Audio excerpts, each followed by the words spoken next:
Hi പ്രിയമുള്ള സുഹൃത്തുക്കളെ, ഓരോ മതവിഭാഗങ്ങൾക്കും അവരുടേതായിട്ടുള്ള വിശ്വാസങ്ങളുണ്ട്, അനുഷ്ഠാനങ്ങളുണ്ട്, ആചാരങ്ങളുണ്ട്.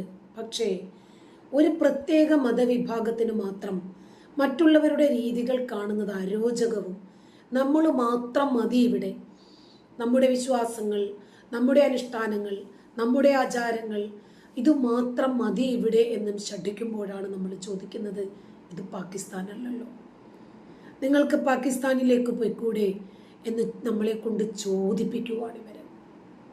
ഇപ്പോൾ ആറ്റുകാലിൽ ഫ്ലക്സ് ബോർഡിലെ ഭാരതാംബയുടെ ചിത്രം കുത്തിക്കീറി മതപഠന വിദ്യാർത്ഥികൾ അവരുടെ വീഡിയോയും ചിത്രങ്ങളും സഹിതം ഇപ്പോൾ പ്രചാരണത്തിലുണ്ട്.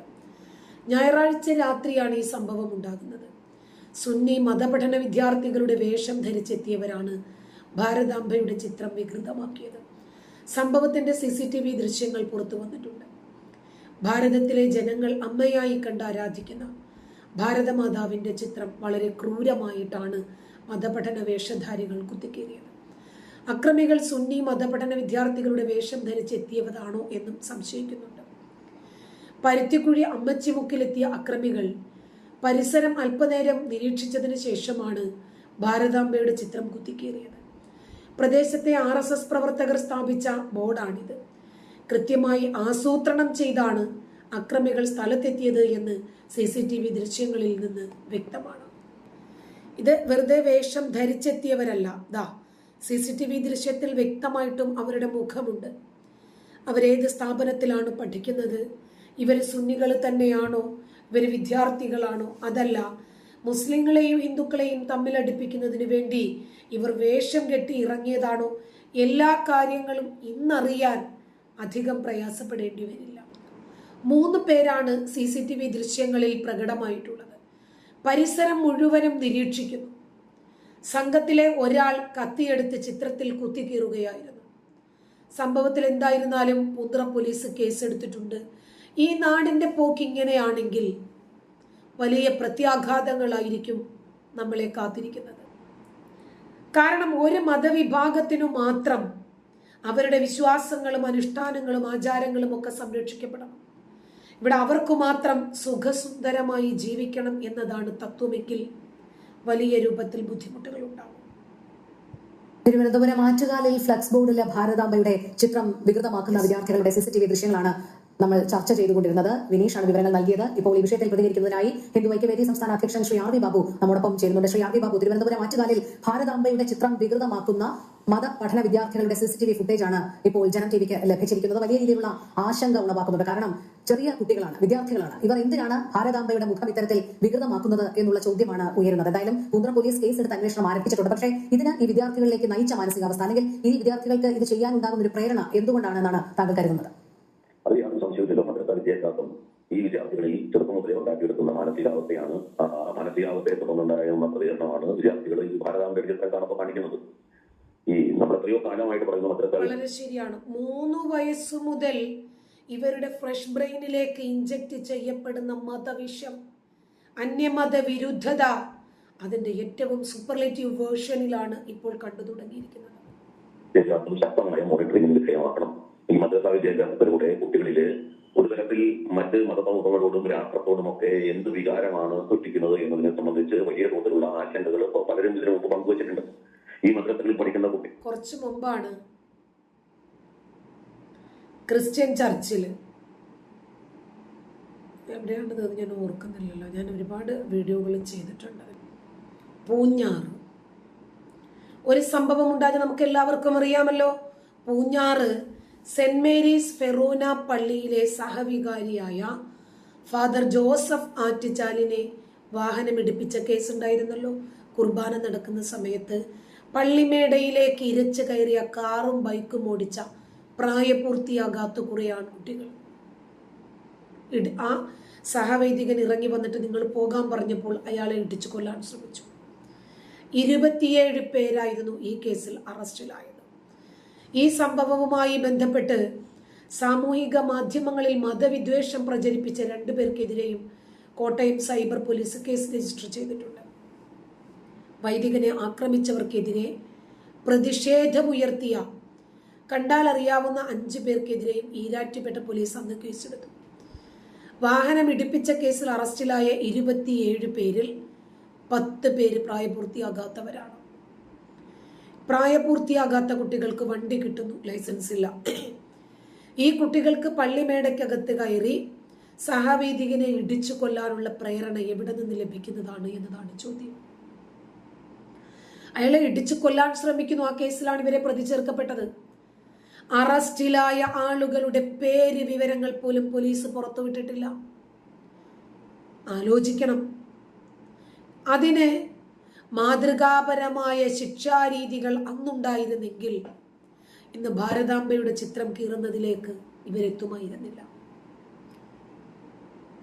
അതായത് ഈ യുവാക്കൾ പള്ളി മൈതാനത്ത് കയറി നിയമവിരുദ്ധമായ നടപടികൾ കാണിച്ചു.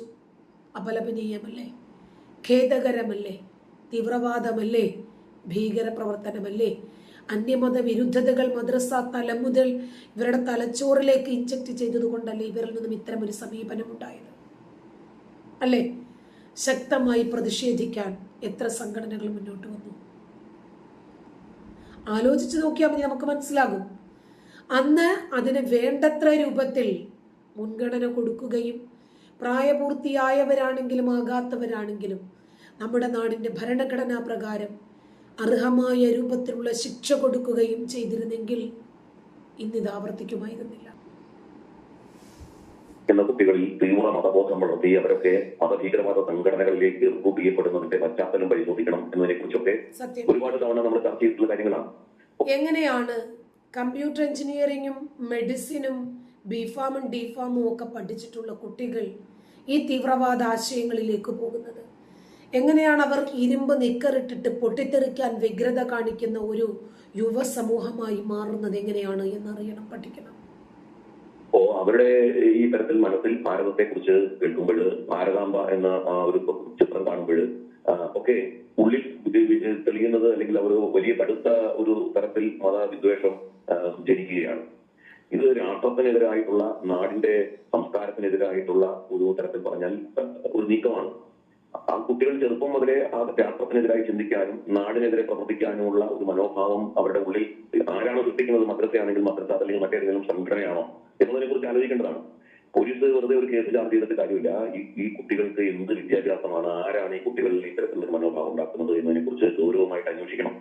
അതിന്റെ പിന്നിൽ പ്രവർത്തിച്ച ആളുകൾ, അവരുടെ അധ്യാപകരാരാണ്, അവരുടെ സിലബസ് എന്താണ്, ഈ വിഷയത്തെ കുറിച്ചൊക്കെ വ്യക്തമായിട്ട് അന്വേഷിക്കണം. എന്നാൽ മാത്രമേ ഇതിന് ശാശ്വതമായി പരിഹാരം ഉണ്ടാവൂ. ഇത് കേരളത്തിൽ ആണ് മറ്റു സംസ്ഥാനങ്ങളിലുള്ളതിനേക്കാൾ വലിയ തോതിൽ ഇത്തരത്തിലുള്ള പ്രവർത്തനങ്ങൾ ഇപ്പോൾ കണ്ടുവരുന്നത്. ഹൈന്ദവ സംസ്കാരത്തെയും ഹിന്ദു മാനബിന്ദുക്കളെയും രാഷ്ട്ര മാനബിന്ദുക്കളെ, നമ്മുടെ ദേശീയതയുടെ മാനബിന്ദുക്കളെ, സംസ്കാരത്തിന്റെ മാനബിന്ദുക്കളെയൊക്കെ തുടർച്ചയായി ഇത്തരത്തിലുള്ള എതിരായിട്ട് ഉള്ള പ്രവർത്തനവും പ്രചരണവും അപമാനിക്കലും ഒക്കെ തുടർച്ചയായി നടന്നുകൊണ്ടിരിക്കുന്നത് കേരളത്തിലാണ്. കേരളം ഈ പറയുന്ന രീതിയിൽ ഒരു രാഷ്ട്രവിരുദ്ധ ശക്തികൾക്ക് എല്ലാവിധ സപ്പോർട്ടും പിന്തുണയും അതേപോലെ ഒത്താശയും ചെയ്തു കൊടുക്കുന്ന സംസ്ഥാനമായിട്ട് ആണ് മുഴുവൻ ഭാരതത്തിൽ അറിയപ്പെടുന്നത്. നമുക്ക് അങ്ങേയറ്റം നാണക്കേടാണ് ഈ സംഭവം ഉണ്ടാക്കിയിരിക്കുന്നത്. ശ്രീ ആർ വി ബാബു, താങ്കൾ തന്നെ നേരത്തെ പറഞ്ഞു, നമ്മൾ ജനിച്ച മണ്ണ്, ജനിച്ച നാട്, അതിന്റെ ഒരു പ്രതീകത്തെ ഇത്തരത്തിൽ ആക്രമിക്കണമെങ്കിൽ ഈ കുഞ്ഞു കുട്ടികളിൽ അല്ലെങ്കിൽ ഈ വിദ്യാർത്ഥികളിൽ അത്തരത്തിലുള്ള ചിന്ത വളർത്തുന്നവർക്കെതിരെയല്ലേ ആദ്യം നടപടി സ്വീകരിക്കേണ്ടത്? അത് പാടില്ല എന്ന് പറഞ്ഞു. അതായത് നമ്മുടെ ടി.ജെ. ജോസഫ് മാഷിന്റെ കൈ വെട്ടിയപ്പോൾ ജോസഫ് മാഷ് പറഞ്ഞത് പോപ്പുലർ ഫ്രണ്ടുകാരോട് എനിക്ക് വിരോധമില്ല, അവരെന്നെ വെട്ടാൻ ഉപയോഗിച്ച മഴുവിനോടും എനിക്ക് വിരോധമില്ല, പക്ഷേ ഇവരെ ഇതിന് പിന്നിൽ പ്രേരിപ്പിച്ച ഒരു ഘടകം 6-ാം നൂറ്റാണ്ടിന്റെ പുസ്തകമാണ്.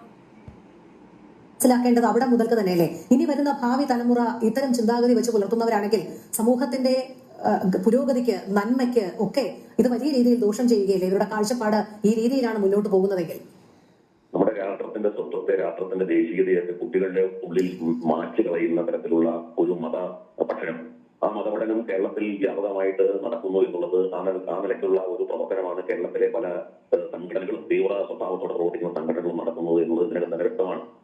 വളരെ വലിയ തോതിൽ ഈ വിഷയത്തെ കുറിച്ചൊക്കെ നമ്മൾ നേരത്തെ തന്നെ ചർച്ച ചെയ്തിട്ടുള്ള കാര്യമാണ്. മുഴുവൻ ഭാരതത്തെ സംബന്ധിച്ചിടത്തോളവും ഇത് നമുക്ക് ഒരു തരത്തിൽ പറഞ്ഞാൽ കേരളത്തിൽ നടന്നുകൊണ്ടിരിക്കുന്ന ഈ പ്രവർത്തനങ്ങൾ മുഴുവൻ ഭാരതത്തെയും ബാധിക്കുന്ന തരത്തിലേക്ക് വളർന്നു വരികയാണ്. ഇപ്പൊ കട്ടിംഗ് സൗത്ത് എന്നുള്ള ഒരു വികാരം ഉയർത്തിക്കൊണ്ടുവരാൻ ശ്രമിച്ചിട്ടുണ്ടായിരുന്നു മുമ്പ്. ഭാരതത്തെ രണ്ടായിട്ട് വെട്ടിമുറിക്കുക എന്നുള്ള രീതിയിൽ. അപ്പോ ഇത് ആസൂത്രിതമാണ്. നമ്മുടെ നാടിനെ വിഘടിപ്പിക്കാൻ തക്ക രീതിയിലുള്ള ഒരു വിഭജന മനോഭാവം ചെറുപ്പം മുതലേ കുട്ടികളിൽ ഉണ്ടാക്കുക, അത് മതാടിസ്ഥാനത്തിൽ വളർത്തിക്കൊണ്ടുവരിക, ആസൂത്രിതമായിട്ട് നമ്മുടെ നാടിനെ വിഭജിക്കാൻ വേണ്ടിയുള്ള പരിശ്രമങ്ങൾക്ക് ഒപ്പുകൂട്ടുക. ഇത് വളരെ ഗൗരവമായിട്ട് ചർച്ച ചെയ്യേണ്ട ഒരു വിഷയമാണ്.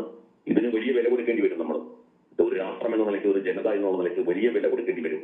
ഇതിനെതിരായിട്ടുള്ള വലിയ തോതിലുള്ള ഒരു ജാഗരണം, നിയമ സംവിധാനങ്ങൾ ഇതിനെ ചെറുതായിട്ട് കാണാൻ സാധ്യമല്ല.